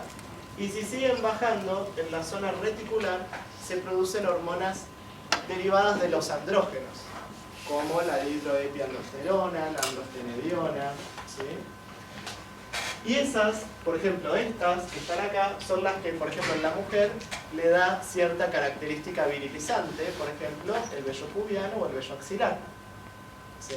Porque si no, uno de dónde explica en la mujer que haya algo de contenido de andrógenos como para que pueda tener vello pubiano o vello axilar, y tiene que ver con esto, ¿sí? Efectos tenemos un montón. Si vamos a hablar de la aldosterona, tenemos efecto a nivel renal, retención de sodio y eliminación de potasio, que ya lo van a ver cuando veamos renal, cómo ejerce bien el funcionamiento. Los corticoides tienen un montón de efectos. Aumentan la presión, son hiperglucemiantes, es decir, aumentan la glucemia, tienen un mecanismo antiinflamatorio, ¿sí? Reducen la osificación del hueso. Bien, y los andrógenos básicamente tienen una cuestión más anabolizante en general. Bien, corteza suprarrenal, glándula suprarrenal. Les cuento que hay pacientes que tienen hiperplasia suprarrenal congénita. Por ejemplo, yo tengo varios pacientes que por un mecanismo X, que para deficiencias enzimáticas, habitualmente la deficiencia de una enzima que se llama 21-alfa-hidroxilasa hace que no produzca cortisol. Si no produce cortisol, vieron que el cortisol es la hormona del estrés, en general está relacionado. Nosotros tenemos un estrés agudo y un estrés crónico. El estrés agudo es cuando viene un perro y nos asusta, ¿sí? Y ahí que se libera adrenalina, ¿sí? Que es la hormona que se libera así en cantidad, y la adrenalina, ¿qué les pasa? Se asustan. ¿Y qué es el susto? Aumenta la frecuencia cardíaca, tienen vasoconstricción, ¿sí? Se les va el apetito. Los efectos simpáticos en general. ¿Por qué? Porque la adrenalina promueve eso. Eso es el estrés agudo. Y el estrés crónico es el aumento del cortisol. ¿Qué les pasa a fin de año? Cuando están estudiando, están cansados, quieren dormir todo el día, ¿sí? No tienen ganas de nada. El estrés también hace que se les bajen las defensas y que estén engripados y que, ¿sí? Bueno, ese es el estrés más crónico. Entonces, imagínense que si un chico no puede producir cortisol, yo se lo tengo que dar desde afuera, con corticoides. ¿Y qué pasa si ese chico, por ejemplo, tiene fiebre? Y le tengo que simular el estrés, le tengo que dar el doble de la dosis. ¿Se entiende? Entonces, mientras dure la situación de estrés, yo tengo que darle medicación desde afuera. Fíjense qué importante es, porque para poder saber si uno le tiene que dar corticoides y cuándo le tiene que dar, tiene que saber cómo va el estrés, cómo va un montón de otras cosas en esa persona. Y también, si no recibe el corticoide, probablemente no le funcione bien la aldosterona, por ahí pille un poco más de lo que tiene que hacer. ¿Sí? Bien. Bueno, suprarrenal, está buenísimo suprarrenal. Entonces, produce la aldosterona en la corteza, el cortisol, la cortisona, produce andrógenos suprarrenales, produce estrógenos también débiles y adrenalina y noradrenalina a nivel de la médula. ¿Sí? Bien. A medida que vamos viendo todas estas hormonas, también ustedes tienen que ir clasificándolas, porque hay hormonas que son hiperglucemiantes o hipoglucemiantes. Entonces yo puedo decir, ante una baja de la glucemia, ¿qué hormonas van a intentar elevar la glucemia, además del glucagón? ¿Sí? Y ustedes van a decir, la adrenalina es hiperglucemiante, el cortisol es hiperglucemiante, la hormona de crecimiento es hiperglucemiante. ¿Sí? Hay varias hormonas, o a la inversa. ¿Sí? Bien. Páncreas. El páncreas tiene una característica que tiene tanto función endocrina como función exócrina. ¿Sí? La función exócrina es la que tiene que ver con el aparato digestivo, con la digestión, ¿sí? Para producir enzimas digestivas como la lipasa, la amilasa, ¿sí? La desoxirribonucleasa, y bueno, todas las enzimas que después van a ver en digestivo. Y después tenemos una parte endocrina. La parte endocrina está conformado por algo que se llama islotes de Langerhans. Los islotes de Langerhans son como cúmulo de células que al microscopio se ve algo así. Ustedes van a ver los conductos del páncreas exócrino y de repente van a ver esa imagen que está ahí como rosadita, que ustedes van a ver, esos son los islotes. Desde esos islotes es donde se producen las hormonas endocrinas en el páncreas. Y esos islotes de Langerhans tienen células alfa, células beta, células delta. Entonces, por ejemplo, las células alfa son las que secretan el glucagón. El glucagón, ¿cuándo se secreta? Cuando tenemos una baja de glucosa. Cuando se nos baja el azúcar, va el glucagón. Entonces el glucagón levanta el azúcar. ¿Sí? Después, la insulina, al revés, cuando tenemos mucho azúcar, una glucemia elevada, la insulina va y trata de bajarla, o sea, de meterla adentro de la célula. La somatostatina, que secreta de las células delta, es una hormona que no está tan estudiada, pero que aparentemente regularía que se mantenga como en buenas concentraciones la insulina y el glucagón. ¿Sí? Y además la somatostatina funciona como un inhibidor de la hormona de crecimiento. Como vieron las hormonas estimuladoras inhibidoras, bueno, también dentro de la inhibidora de la hormona de crecimiento.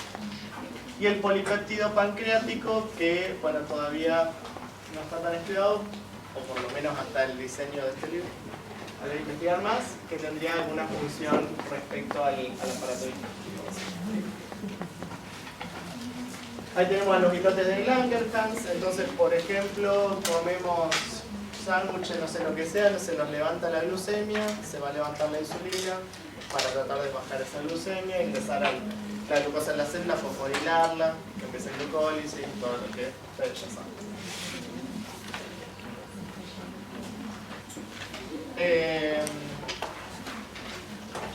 Acá tenemos como otra imagen, fíjense que,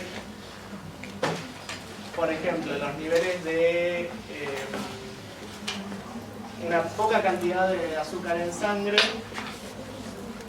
arriba va a ser detectada por el páncreas, va a liberar glucagón. De hecho, en las guardias muchas veces los chicos que tienen diabetes y que por ahí no se les puede regular mucho la glucemia, o que es difícil, a veces tienen, o en las mismas casas tienen glucagón, ¿no? Como inyectable para poder hacer una inyección rápida y poder subirles el azúcar más rápido. Es uno de los mecanismos para generar un aumento de la glucemia. Fíjense que va a ser glucogenolisis porque rompe el glucógeno, ¿sí? Para aumentar los niveles de glucosa.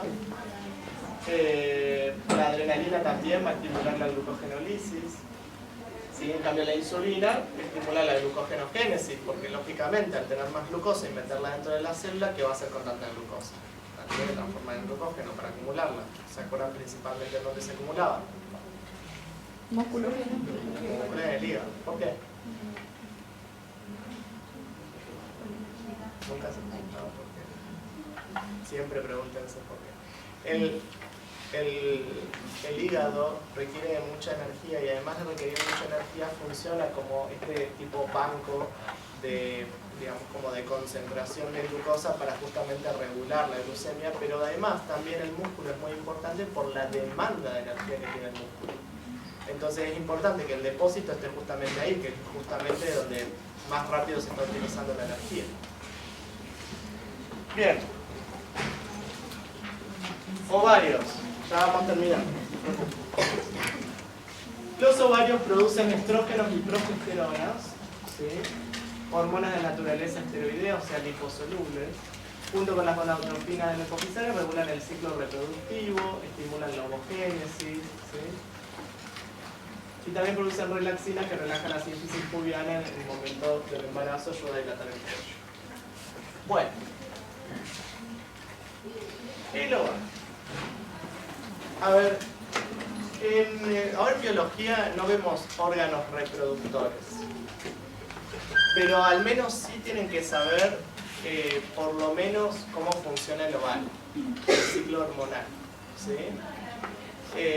Les digo esto porque en realidad es un montón y desde la cátedra se decidió como no hacer mucho hincapié en esto, después igual lo van a ver en los años que siguen, ven bien los aparatos reproductores y todo, pero por lo menos saber algo básico. Y esto algo básico tiene que saber con cómo funciona el ovario.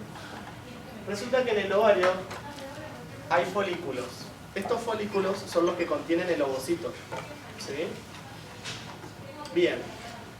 Estos folículos van creciendo adentro del ovario, ¿sí? Es como que van creciendo en tamaño, hasta que el folículo es tan grande que es como que se abre y libera el ovocito, ¿sí? Eso como primero en líneas generales. ¿Qué hormona creen ustedes que va a ayudar a que el folículo aumente de tamaño? La folícula estimulante, la FSH, de ahí el nombre, ¿sí? Entonces, estos folículos tienen distintos nombres. Los folículos más chiquititos se llaman folículos primordiales, ¿sí? Estos folículos, esto generalmente es un epitelio púbico a plano simple, con el ovocito en el medio. Después esto empieza a crecer porque la folícula estimulante estimula que crezca y que se transforme en un folículo primario. Que el folículo primario es más grande, ¿sí? La celularidad aumenta, ¿sí? Estos folículos primarios siguen creciendo por la hormona folículo estimulante y se van a transformar en folículos secundarios. El folículo secundario, la característica que tiene es que se le hace una cavidad en el interior que se llama antro y ahí pasa a llamarse folículo secundario. Y por otro lado, el folículo secundario, fíjense que todo lo que es este tejido que está hacia afuera se empieza como a diferenciar cada vez más, que se llaman tecas, se llaman esas, las tecas internas y externas, es como un tejido más grueso y desde donde a partir de esas células, y unas células que están adentro, que se llaman células de la granulosa, son las que producen el estrógeno. Y el estrógeno le dice a la hipófisis que siga mandando más FSH. Y ahí está la regulación positiva. Entonces, la FSH, la folículo estimulante, hace que crezca, pero más crece, más estrógeno produce. Más estrógeno produce, más señala a la hipófisis para que se produzca más FSH. ¿Se entendió? Bien. Pero crece tanto que llega hasta este tamaño que se llama folículo de Degraf. ¿Sí? Este folículo, que ya es tan grande y es maduro, ya necesita como un empujón para que lo abra y para que libere el ovocito. Y ese empujón se le da la hormona luteinizante, ¿sí? Entonces hace un pico de hormona luteinizante, que es antes del día 14, que es la mitad del ciclo de la mujer, y abre el folículo y libera el ovocito, ¿sí? Una vez que libera el ovocito, ¿sí? Todo este contenido que quedó acá, se llena de un pigmento que se llama luteína y pasa a llamarse cuerpo lúteo o cuerpo amarillo. Ese cuerpo lúteo o cuerpo amarillo secreta principalmente progesterona y también algo de estrógeno, pero principalmente progesterona. Entonces, como ustedes verán, tenemos una primera parte donde hay mucha acción de los estrógenos y mucha acción de la folícula estimulante, ¿sí? Me van siguiendo. Una parte en donde el ovocito se libera, en donde anteriormente tuvo que actuar la LH, y una segunda parte en donde bajan los niveles de estrógeno pero aumentan más los de progesterona, que es acá. ¿Me siguieron? ¿Cómo se llamaba esa parte? cambia el color. Ese es el cuerpo amarillo o cuerpo lúteo. Bien, entonces ahí tenemos como dos momentos. Si esto lo pasamos a un gráfico, eso es lo que acabamos de ver, llama ciclo ovárico. ¿Sí? Ese es el ciclo ovárico. Y después tenemos el ciclo uterino. El ciclo uterino es, bueno, ¿qué pasa con los estrógenos y la progesterona, pero a nivel uterino? Y pasa esto, tenemos una fase que es proliferativa y una fase que es secretora. Es decir, que en el periodo estrogénico, el útero prolifera y en la fase de la progesterona están como más secretando moco y demás. ¿Cuál es la lógica de esto? Y que en esta segunda fase nosotros ya sabemos que acá ya se liberó el ovocito y acá puede ser fecundado. Si fue fecundado necesitamos que el endometrio esté como bien sustancioso para que se implante bien la placenta y se pueda llevar a cabo un embarazo. Por eso es que tiene que estar en una fase secretora, bien nutrido el endometrio, ¿se entiende? Como para que se pueda implantar. Bien. Esto lo vamos a corroborar con un gráfico de secreción, que más de una vez se piden los exámenes. Ustedes tienen las concentraciones de las hormonas en función del tiempo. Ustedes tienen acá las concentraciones de hormonas en función del tiempo. Entonces, fíjense que a día 0 sería el día de la menstruación. 0 a 5, más o menos son esos 3-5 días de la menstruación. ¿Sí? El día 14 sería el día de la ovulación. Y estos últimos días acá, 26 y 28, son nuevamente los preparativos para la nueva menstruación. ¿Sí?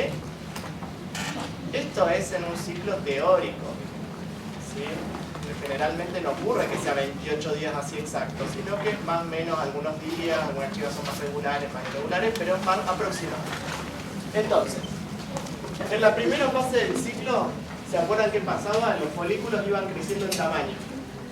Entonces, por lógica, las concentraciones de folículo estimulante tienen que ir incrementándose. Más altas van a estar, sobre todo cuando esté más grande el folículo, y a medida que crezca el folículo, los niveles de estrógeno van a aumentar. ¿Sí? Bien. Tanto aumentan que permite el gatilleo de la LH un día antes de la ovulación, porque primero se gatillaba, dijimos, la LH y después ovulaba. ¿Sí? Bien, día 14 ovula, y una vez que ovula, se empezaba a llenar de pigmento y formarse más el cuerpo lúteo para producir más progesterona. Por lo tanto, acá va a incrementarse la producción de progesterona, si bien va a haber algo de estrógeno, pero más progesterona produce. Cuando los niveles de progesterona de ese cuerpo lúteo caen, se produce la menstruación. ¿Se entendió? Sí. Y según esto, ¿cuándo sería mejor la fecundación del óvulo? ¿En qué día? Es alrededor del día 14, que es el momento en el cual hay cambios, que eso también lo van a ver en fisiología, hay cambios en el moco cervical, el moco se vuelve más fluido, entonces es para que el espermatozoide pueda pasar más fácil. Es un momento en el cual se eleva un poquito la temperatura basal de la mujer, que es el momento de la ovulación. Es un momento en el cual sexualmente la mujer tal vez tenga más deseo también en eso, en el momento de la ovulación. Se dan un montón de condiciones fisiológicas como para que un embarazo pueda ser llevado a cabo. Y el espermatozoide dura vivo más o menos unos 7 días. ¿Se entiende? Entonces, no cuidarse, ¿sí? Con un método anticonceptivo o preservativo y demás. Imagínense, entre los 7 días que vive el espermatozoide y no saber estrictamente si la mujer ovuló o no el día 14, tenemos un rango de amplitud enorme en el cual se puede quedar embarazada. ¿Sí? Sí. Y no sé formular una pregunta, pero ¿a partir de qué punto, cómo se da cuenta, digamos, el sistema que hay que menstruar, digamos? O sea, ¿qué ocurre? Por la caída de la progesterona hace que, digamos, es como que este cuerpo lúteo tiene un ciclo de producción de progesterona. Si no hay fecundación, no se forma placenta. La placenta secreta otra hormona que se llama gonadotrofina coriónica humana. Cuando secreta esa hormona hace que el cuerpo lúteo siga funcionando. ¿Se entiende? Ahora, si no tenés esa hormona, el cuerpo lúteo después de un tiempo deja de producir la hormona porque no hay fecundación, cae su producción. Cuando cae su producción no tiene sentido tener el útero tan, o sea, el endometrio tan alto, y lo desprende. ¿Sí? Disculpa, no sé si lo habías explicado. ¿La progesterona qué función tenía? La progesterona básicamente colabora, tiene un montón de funciones, pero una de ellas es colaborar en la fase secretora para que el endometrio esté como más esponjoso, por llamarlo de alguna manera, y más apto para la anidación, para que se pueda producir la anidación del huevo fecundado. Bien. Una pregunta. Sí. Usted dijo que era por retroalimentación positiva que el estrógeno hacía producir FSH, ¿no? Entonces, ahí en el gráfico puedo ver que la LH con el estrógeno se libera por el tipo de estrógeno. También podría ser, sí. Ah, Sí, sí. ¿Y en qué pasa en los anticonceptivos? En los anticonceptivos hay una regulación negativa. ¿Por qué? Porque como yo le doy los estrógenos por fuera, ¿para qué los va a producir el ovario? Y ya los tiene. Entonces no produce FSH-LH. Entonces no hay ciclo. ¿No hay ciclo hasta cuándo? Hasta que deja de tomar las pastillas y hace esos 7 días de descanso o los 7 días de placebo que no hace efecto la hormona. Entonces hay ciclo. ¿Se entiende? Sí. ¿Cómo dijiste que se llama la hormona que segrega la progesterona? Gonadotrofina coriónica humana, que de hecho esa hormona es la que detecta el EVATES cuando se hacen los test de embarazo. Porque se está presente porque hay embarazo. Y ahí tiemblan todo. O bueno, o no.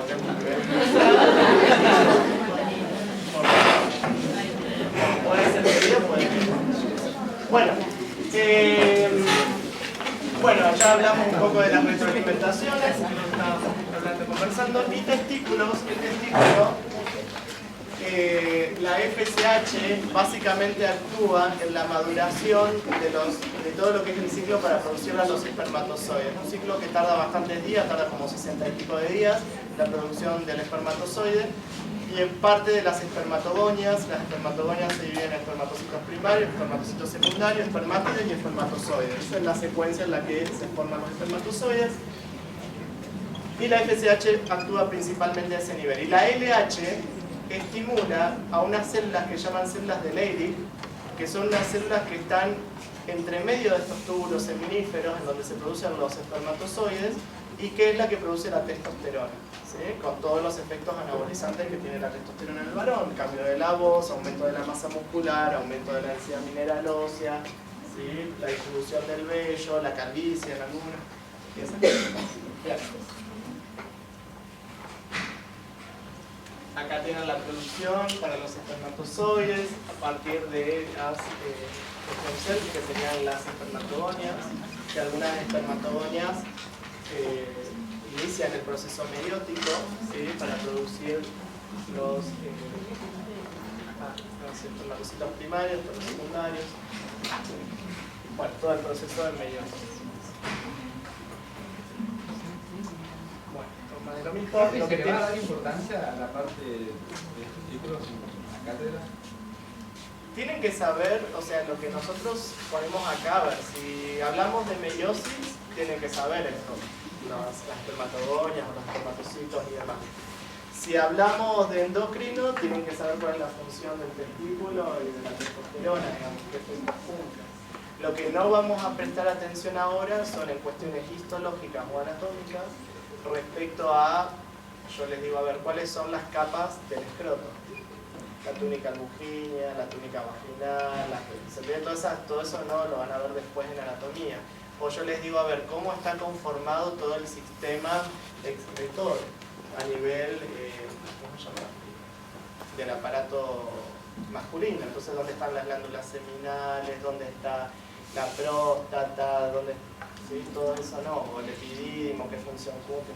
No nos metimos tanto en detalle, pero sí saber cuestiones hormonales generales, lo mismo en la mujer. Yo les pregunto, a ver, la trompa de falopio, ¿cómo está constituida? ¿Cuáles son los tejidos, las capas? no estamos haciendo hincapié en eso. Sí, saber que están las trompas de Falopio, los ovarios, el útero, el cuello, eso como para tener una noción general anatómica, pero después, eso después lo van a ver más adelante, con detalle. ¿Sí? El timo, que es otra glándula que está generalmente retroesternal,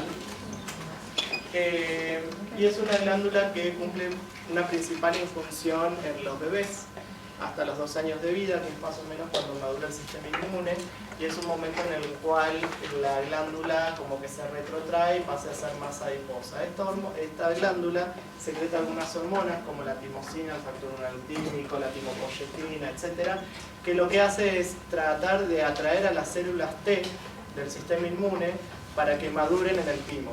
Porque hay unas células de manera de los linfocitos que cuando pasan por el timo maduran y pueden ejercer su función como células de Helper o células T citotóxicas y bueno, todas las otras células T que van a ver después en el sistema inmune, ¿sí? Pero produce hormonas como para atraerlos, para decir vengan para acá a madurar, tipo comida, venga. Bueno, la placenta, decíamos recién, una de las hormonas que liberaba era la gonadotrofina coriónica humana, ¿sí? Pero también libera algo de estrógeno, progesterona y el estrógeno placentario también, ¿sí? También lo que ayuda a la placenta es a ir produciendo todo lo que es la maduración para la futura lactancia, ¿sí? Bien, todo esto también lo van a desarrollar un montón cuando vean embriología el año que viene. Que el año que viene ahí sí van a ver con lujo de detalle toda la formación. Imagínense que nosotros estamos viendo los aparatos y los sistemas y después tienen que ver la embriología, cómo se forma cada aparato y sistema. Cómo se forma el cerebro, cómo se forman los surcos, cómo se forma el corazón, cómo van los tabiques, qué va abajo, qué va arriba, cómo se forman los vasos sanguíneos. Ahí tienen bastante. Cómo se forma la cara, cómo se viene así, cómo se van formando los ojos, cómo se va formando todo. Todo eso es embriología. Qué fascinante, está bueno. Pues está todo relacionado. Bueno, en el tubo digestivo hay un sistema que se llama sistema APUR, que tiene que ver como con el sistema endocrino digestivo, ¿sí? Que son células que liberan hormonas que tienen mucho efecto parácrino, tienen mucho efecto a nivel del propio aparato digestivo. Por ejemplo, la gastrina, que promueve la secreción del jugo gástrico y aumenta el peristaltismo. El péptido insulinotrópico, que es dependiente de glucosa, estimula la liberación de insulina. También la producción de secretina para la liberación del jugo pancreático. La colecistoquinina, ¿sí? Que también estimula la secreción de bilis. Ahí cuando ustedes vieron tienen ganas de comer algo dulce a la noche. Ahí se aumenta la colecistoquinina un poco. Los riñones producen, por ejemplo, renina. La renina ayuda a aumentar la presión sanguínea, ya van a ver después cuando veamos renal cómo lo hace. La eritropoyetina es una hormona que aumenta la formación de los glóbulos rojos. Por eso una persona que tiene insuficiencia renal, que no le funciona el riñón, tiene niveles bajos de eritropoyetina, por ende tiene anemia. Y también el calcitriol. El calcitriol es una de las formas, es la forma de la vitamina D. ¿Vieron? La vitamina D tiene todo un proceso metabólico que además, otra de las cosas que incluye es la activación con el sol, ¿sí? Así que la vitamina D, ¿vieron cuando comen zanahoria o estas cuestiones así como para que me dicen? La vitamina D también ayuda a fijar el calcio al hueso y es muy importante en este metabolismo. Bien, y acá cumple un rol muy importante el riñón también. El corazón produce otra hormona que se llama péptido adrenal natriurético o péptido natriurético auricular. La función es la disminución de la presión arterial. ¿Cómo la disminuye o por qué? Porque en la aurícula derecha, después van a ver en corazón, pero cuando ingresa la sangre en la aurícula derecha, si es mucha la sangre que ingresa, la aurícula derecha se distiende mucho. Cuando se distiende mucho, las células secretan péptido arterial natriurético. Entonces, ¿qué hacen? Una natriuresis. Hacen que en el riñón se libere más sodio para que osmóticamente chupe agua, ¿se entiende? Y se libere más agua. Y de esa forma baje la volemia y baje la presión. Entonces así se le ingenia el corazón para tratar de bajar la bolencia, ¿sí? A través del péptido transdiurético áurico. El tejido adiposo produce leptina. La leptina, incluso hay personas que tienen niveles bajos de leptina, básicamente la función es suprimir el apetito. Ojo, bueno, verán que todos comemos, pero la idea es que medianamente uno coma y llegue a un punto en el cual diga hasta acá, ¿no? Bueno, la leptina tiene que ver un poco con eso. Hay gente que tiene niveles bajos de leptina y que condiciona esta sensación de hambre todo el tiempo. Que quizás seríamos más de uno de los que estamos acá que no debe pasar eso. Bueno, y creo que nada. Eso ha sido todo. Espero que les haya gustado.